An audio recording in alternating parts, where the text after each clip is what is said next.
Buenas, ¿cómo están?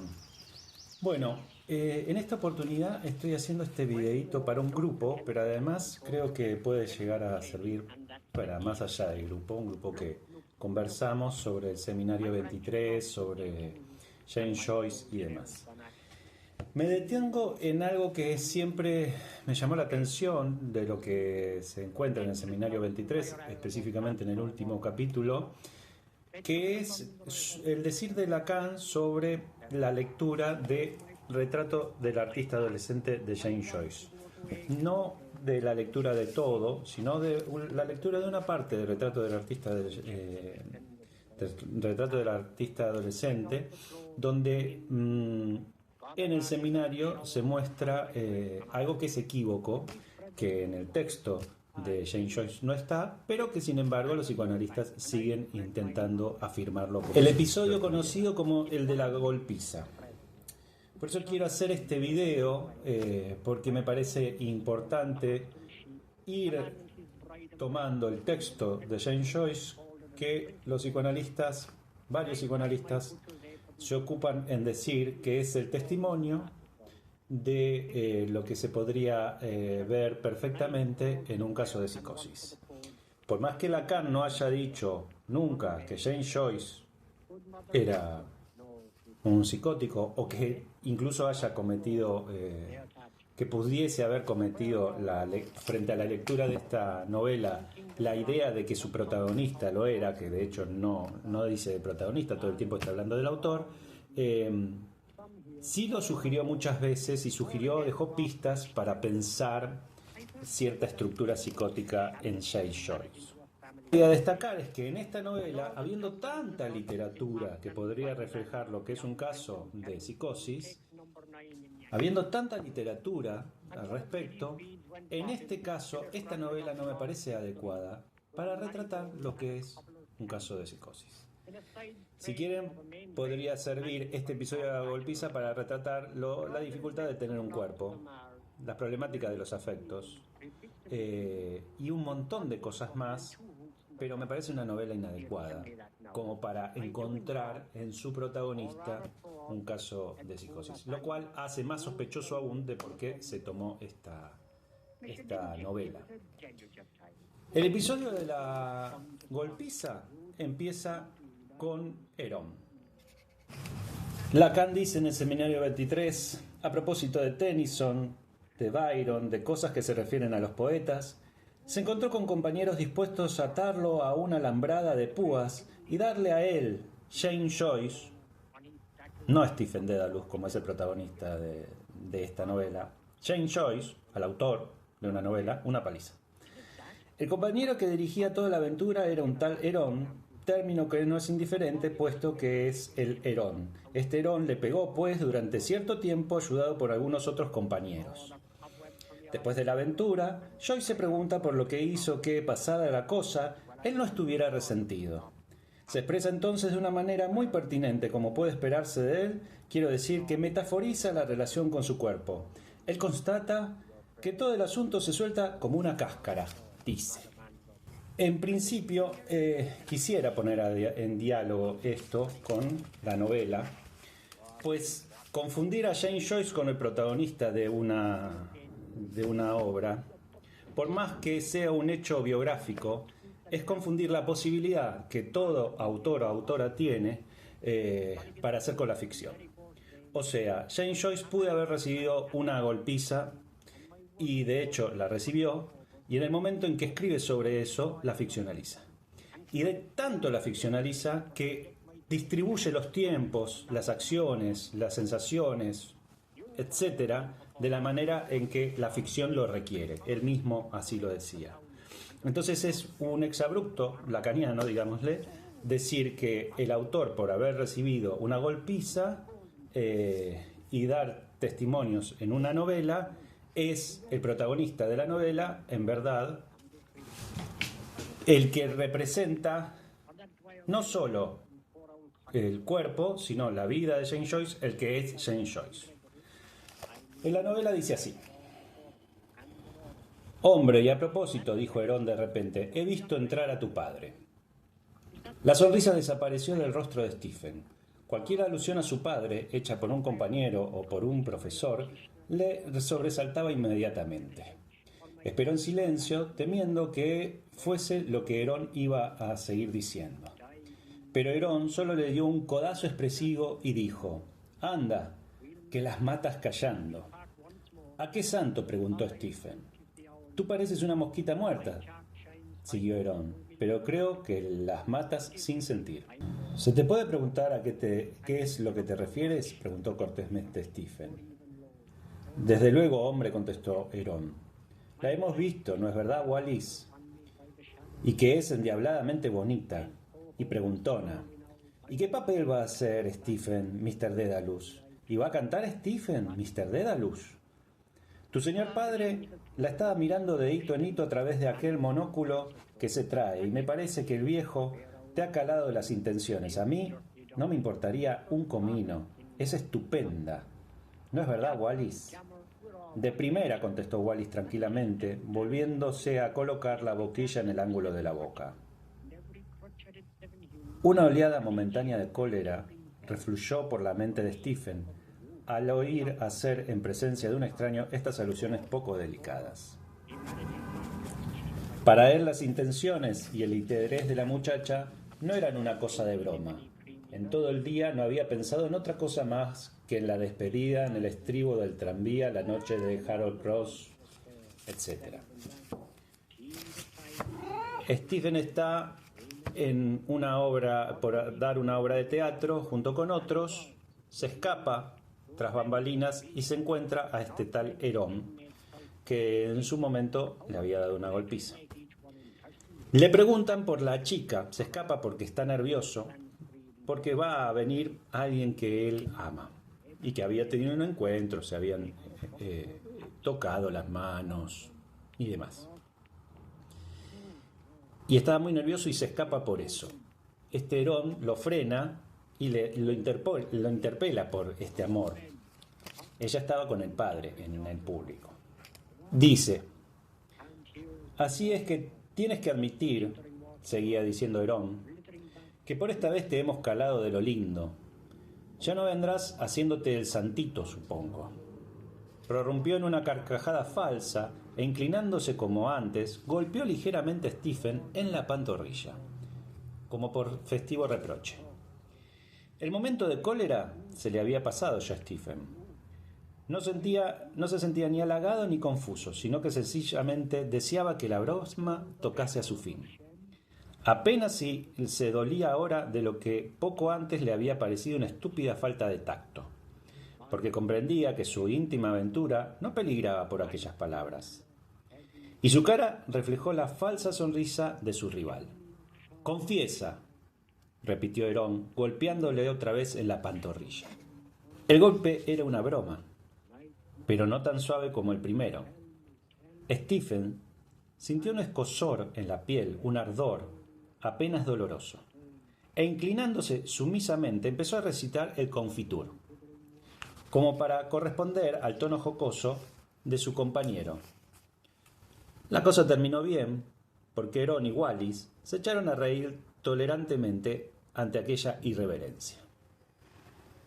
Los labios de Stephen eran solamente los que recitaban la confesión, pues mientras pronunciaba las palabras, un repentino recuerdo le había transportado a otra escena, evocada como por magia al notar las arruguillas crueles que con la risa se le formaban a Herón en los ángulos de la boca, y al sentirse en la pantorrilla el golpecito cariñoso del bastón y escuchar la amonestación amical confiesa. Punto, frente a los golpes que le daba graciosamente, recuerda otra escena. La otra escena es la que va a evocar, que es la del episodio de la golpiza. Él está por recordar la otra escena donde este mismo Herón, junto con un grupo de amigos de Herón, le dieron la paliza. Pero eso fue hace unos cuantos meses, eso ya pasó. Y ahora que él se retiró del escenario, que estuvo nervioso por la chica, que estuvo nervioso por si este Herón llegaba a entender qué le pasaba con esta chica, se da cuenta de que esos golpes lo remiten a esa otra escena. Algo de desarrollo donde se muestra en una composición literaria como un hereje frente a una cuestión que un profesor le detecta, y luego de haber sido nombrado como hereje frente a todos, es que viene esto que Lacan sitúa, donde empiezan a hablar de los poetas. Byron, un poeta que tenía más vínculo con obscenidades y demás, y Tennyson, que tenía un vínculo más con la santidad. Entonces lo interpelan a Stephen con respecto a estos poetas como una forma de agarrarlo en falso para poderle dar una paliza que ya se la tenían jurada. Entonces ocurre esto. ¿Quién es mejor poeta? Stephen no quiere retroceder con que Byron es mejor poeta porque es lo que le preguntan. Y le dicen, por lo menos no me negarás que Byron es herético e inmoral. Me tiene sin cuidado lo que sea, exclamó vivamente Stephen. ¿Te tiene sin cuidado el que sea herético o no? Dijo Nash.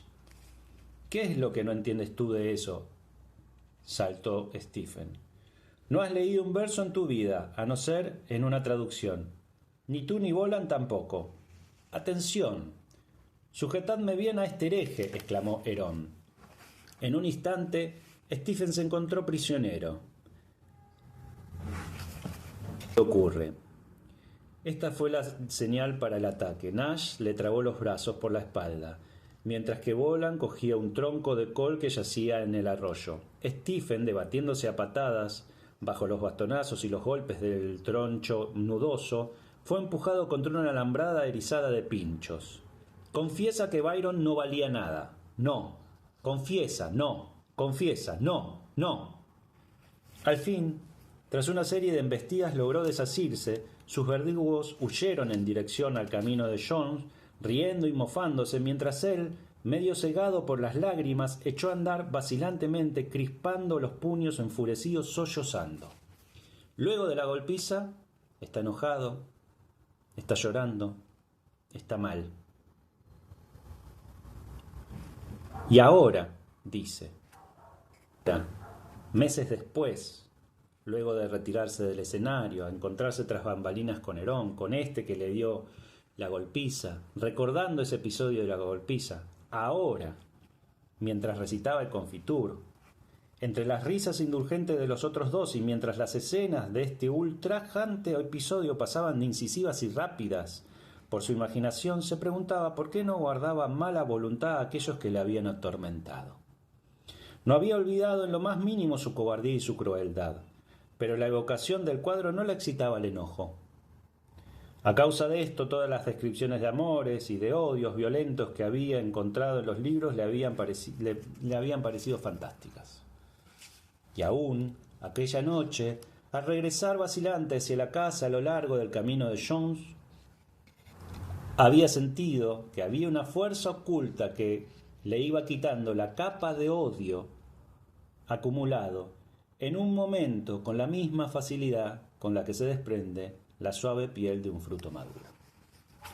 No se le cae el cuerpo, se le va desprendiendo el odio.